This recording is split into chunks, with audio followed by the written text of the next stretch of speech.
இன்றைக்கி இந்த தொப்பையை குறைப்பதற்கான ஒரே ஒரு நிமிஷம் மட்டும்தான் இந்த பயிற்சி பண்ணணும்.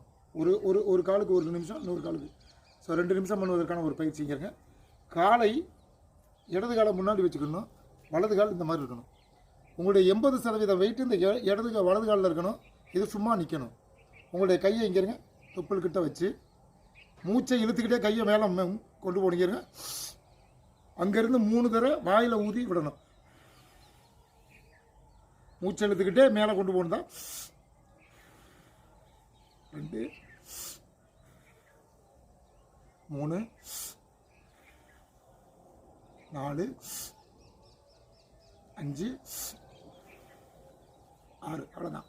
இப்போ அதே மாதிரி வலது காலை முன்னாடி, இடது கால் பின்னாடி. இப்போ இந்த இடது காலில் 80% வெயிட் இங்கே இருக்கணும். இப்போ அதே மாதிரியே மூச்சை இழுக்கணும். இந்த இறைப்பையுடைய அளவை சுருக்குவதற்கு இங்கே வருங்களேன், கையை இந்த மாதிரி தொப்புள்கிட்ட வச்சுக்கிட்டு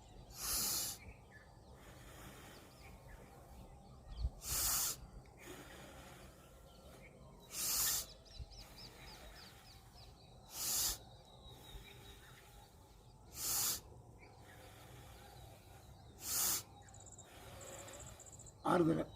ஸோ 6 6 12 தடவை, 7 3 தடவை, 3 செகண்டில் மேலே 7 செகண்டில் கீழே. அப்போ 6 6 120 செகண்ட் பண்ணிங்கன்னா உங்களுடைய இறைப்பையுடைய அளவை குறைக்கலாம், உங்களுடைய தொப்பையை கம்மி பண்ணலாம். நன்றி.